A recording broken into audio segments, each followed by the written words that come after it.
Alright, so this video is showing you a flawless Disgraced Grandmaster. I am doing it with a random team from LFG. And the reason I'm making this video and doing this is for a couple reasons. A, I was already farming the Disgraced for Ascendant Shards and Adept versions of the grenade launcher. I think it's called Malicious Birthright. But I was also having a discussion with somebody else about Arc 3.0 Warlock and how it's generally one of the weaker subclasses for all the 3.0 reworks.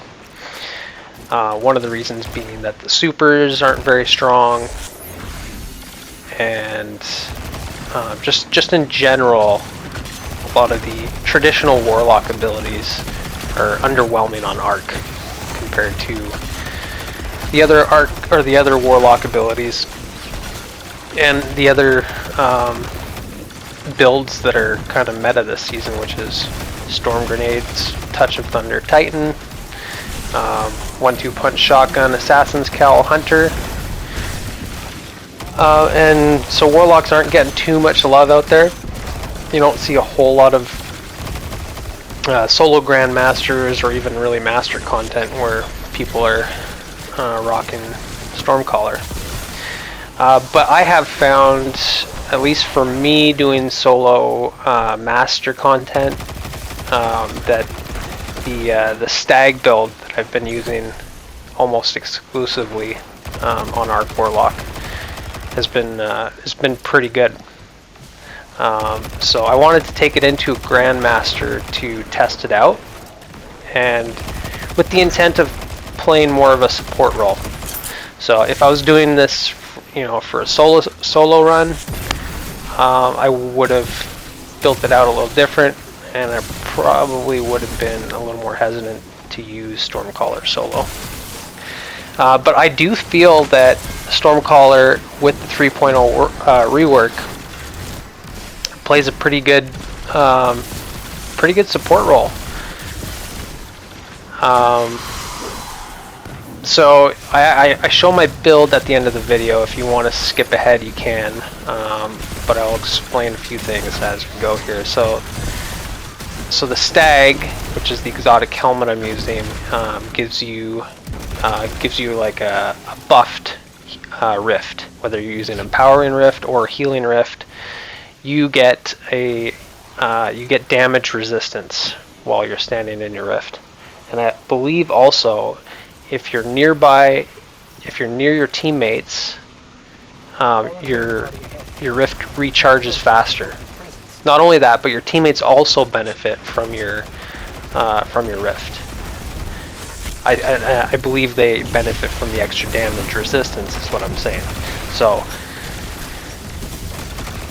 So if you see that you're playing with somebody who's wearing the Stag, you should be aware that their rifts are very good. So I mean, it's just generally a good idea to get in a rift to heal or get damage bonus, whatever. But if you know that it's a Stag rift, it's probably a really good thing.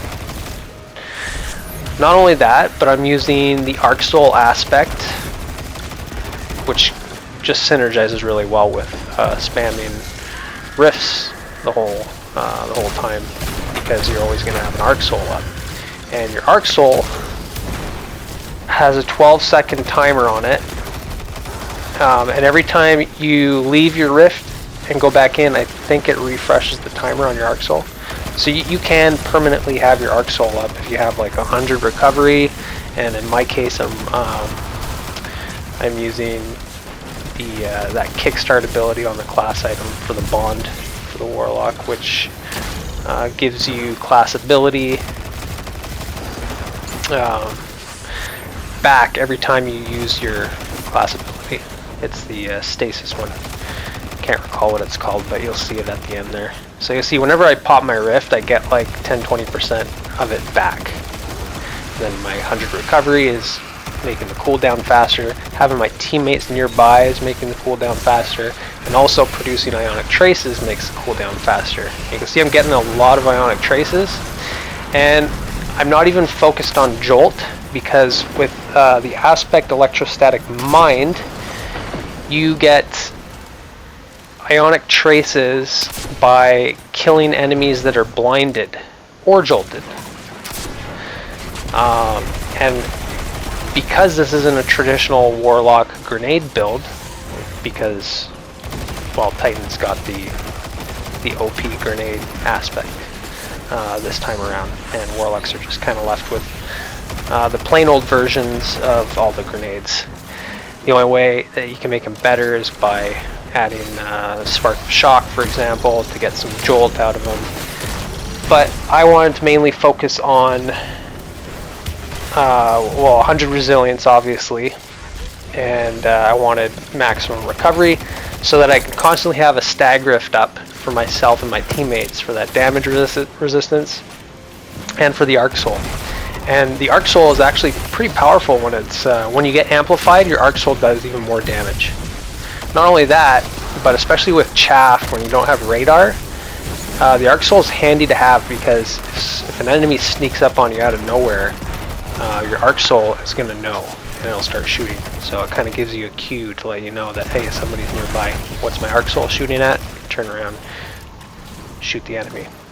And my teammates get that Arc Soul for themselves as well, which is pretty cool. And you'll see that I'm coupling this with the Glaive again, because as I've spoken about in previous videos, the Glaive, the utility of the Glaive plays such a good role for survival. And my goal in doing these Grandmasters, especially on LFG, which chances are you're going to get put in a team with some Striker Titans that are spamming Storm Grenades, or you're going to get put in a team with some people that haven't completed it yet, and they don't really know how to play it. Like, they'll die frequently, like that. That guy wasn't aware, probably, that there's a couple snipers, vandals, whatever, waiting at the end after those barriers that can, you know, two-shot you and you're dead. So he went gun-ho for the finish and then ended up dying.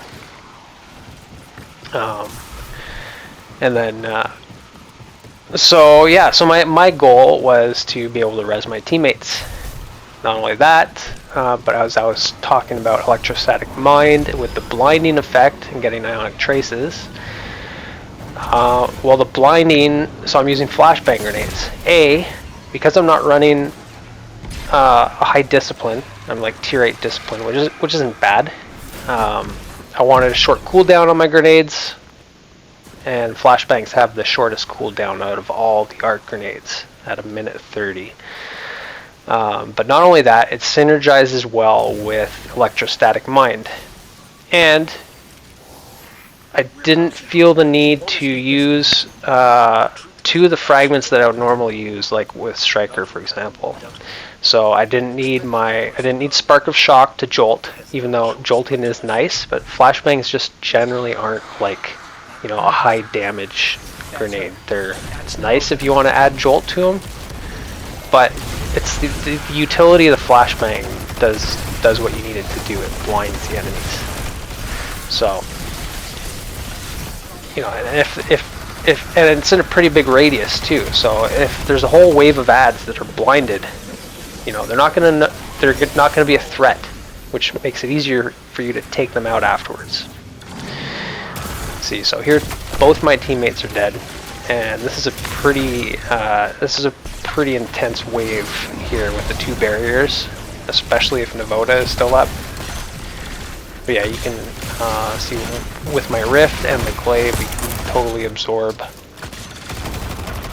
Curse Thrall.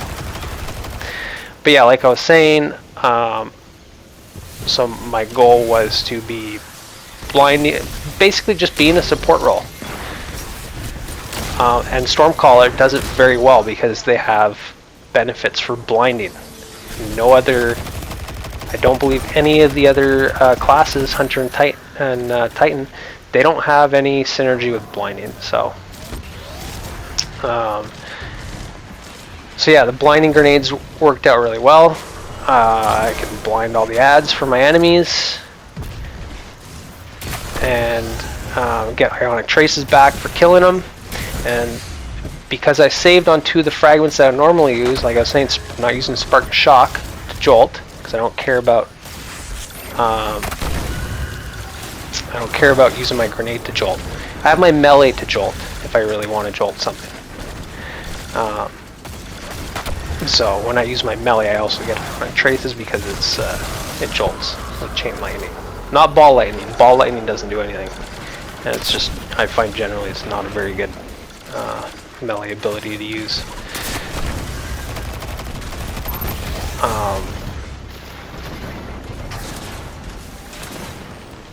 But yeah, so not too sure where I was going with that, but basically, you'll see my teammates die. I don't know if it's just one that keeps dying or both of them. But I was able to get off several reses because I can, if there's ads, I can throw my blinding grenade down, blind them, and then I can go up to my teammate that's dead, drop a stag rift on him, and then hold my glaive shield up and res him. And then if I stand in front of him, like in between the threat and his dead body with my glaive up, when he gets revived, he'll be behind my glaive shield. So that's one thing to know. Like, don't stand behind your teammate to res him when there's a threat in front. Like, yeah, you're blocking, you're safe from the damage, but as soon as you res your teammate, they're just gonna die again. So you want to get yourself in front of them, between the threat and them.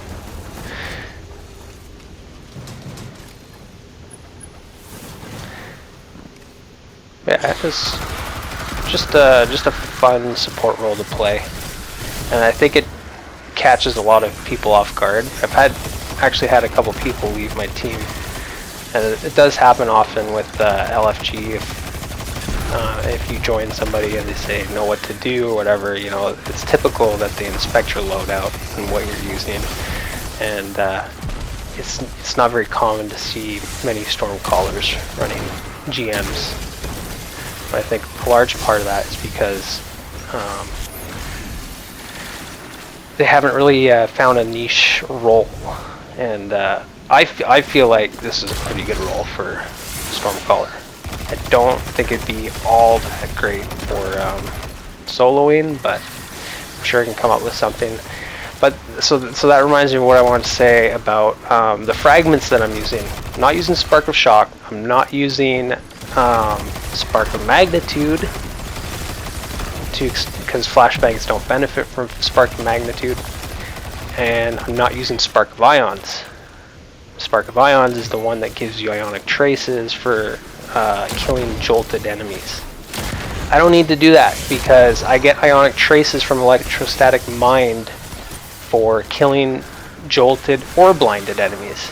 So my melee is jolting and giving me ionic traces, and my blinding effects are giving me ionic traces. So that frees up 3 fragments that you normally feel compelled to use all the time with Striker Titan, and even Hunter, and probably a lot of Warlocks feel like they have to use them. But you really don't, because you're not relying on the same things. So the fragments that I'm using instead, I can't remember what all their names are, but I am using Spark of Resistance, which I do commonly use. So that gives me extra damage resistance if I get surrounded. So it just makes me all that more tanky. Like, especially if I'm standing in a rift with a glaive and I got Spark of Resistance, forget it. Like, it's going to be pretty hard to die from normal red bars. So I'm using the fragment that, when you're amplified, if you get a kill with your arc's special weapon, so my glaive in this case, it creates a blinding explosion, which is really good, because that means my flashbangs can blind enemies, and my glaive can also blind enemies. So you'll see that effect quite a bit throughout this run, where enemies are blinded just from me killing one of them with my glaive. And then I'm using Spark of Feedback mainly for the 10 resilience it gives, but it also does give me just that extra measure of if I get if ads storm me in my rift, I can use my my jolting melee, and I get Spark of Feedback, so that increases my melee damage. So it's kind of like a last resort safety measure for if I get rushed, I'm in a bad situation, I have, you know, an extra powerful melee that I can use.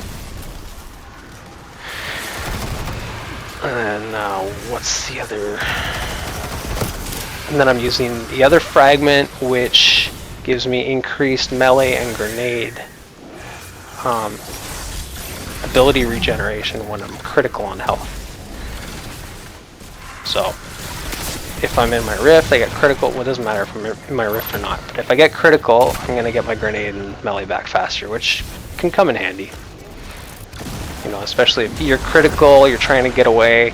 Well, now you got a flashbang you can toss out and blind everybody and get the cover and recover properly.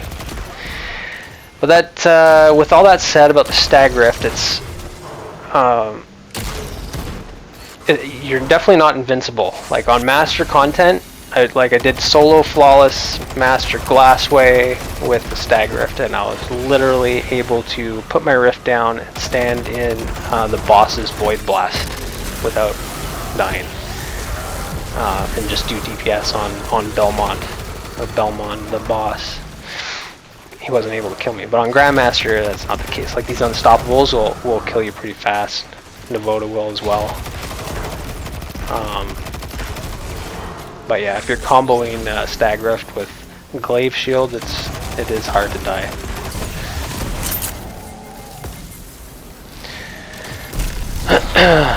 So one thing I check when I do play with teammates, where nobody's on mic either. You know, unless it's like a hard Grandmaster like Lightblade, you know, usually it's a better idea to be on mic, and most people are requiring you to have a mic to do hard Grandmasters. But the Disgraced, meh, haven't really ran into anybody that feels the need to talk because it's not that hard. But what I do is, like, if I'm creating the group, I always check what everybody else is using, because my fragments rely on arc special ammo to get blinding. It means that I either need to put solar in my heavy slot to take care of Navoda's shield and the few wizards, or, you know, so I just check my teammates to see what they're using, and usually teammates are running Arbalest or a solar weapon that'll take care of it. So, you know, if there's at least 2 options for taking out solar shields in my team, then I'm comfortable just running all arc.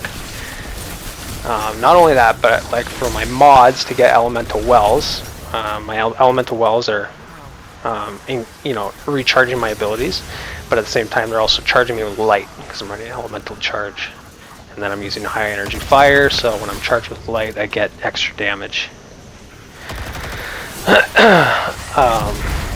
So I'm using elemental armaments to get my wells, because this isn't a grenade spam build like normally you would have with a warlock. So I'm not using elemental ordnance. Flashbangs just aren't as deadly as the other grenades. So I felt it was better just to use as much arc for my weapons as possible. That way, you know, multi-kills that I get with arc weapons will spawn me an elemental well. And I have seeking wells, so they can come to me, they can come to my teammates. And I am running melee well maker as well, just for that extra alternative way of getting wells. Because the thing with elemental armaments, like if you're killing enemies at range, sometimes the wells will spawn far away, and you know, seeking wells isn't gonna track them to you unless they're close enough. So it's not always practical to pick them up with elemental armaments, but if I get rushed, I can use my powered melee, and then all of a sudden I got a well right there at my feet to pick up, and I'm charged with light.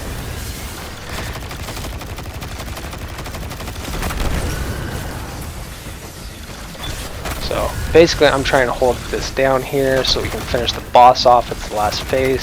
Just keep putting my stag rift down. Because nobody's communicating, I'm just paying attention to the left side where the thrall come up. Okay, you can see my my efficiency is getting quite a bit better with Quicksilver Storm. I find the best way is when you have the grenades prepped, you switch over to grenade mode. You just fire. You can just hold the fire button down the whole time and tap reload after each shot, and then that'll give you a substantially quicker reload than otherwise. Because if you don't tap reload after you shoot a grenade, it'll reload automatically, but it'll just be slow. And then you'll see I'm also using explosive light on my hothead, so that's why I'm producing orbs with harmonic siphon. And the orbs are stacking on explosive light. Tracking module as well came in handy. But yeah, anyway, so that's my flawless LFG Grandmaster. It's maybe one step closer to just soloing a Grandmaster outright, which I haven't attempted yet. But I'm getting more and more comfortable with Grandmasters in general, and then making an effort not to die even if I'm in a team. Sometimes it's easier to die in a team with randoms. But you can pause here and check out the build. Anyways, thanks for watching. I'll see you in the next video.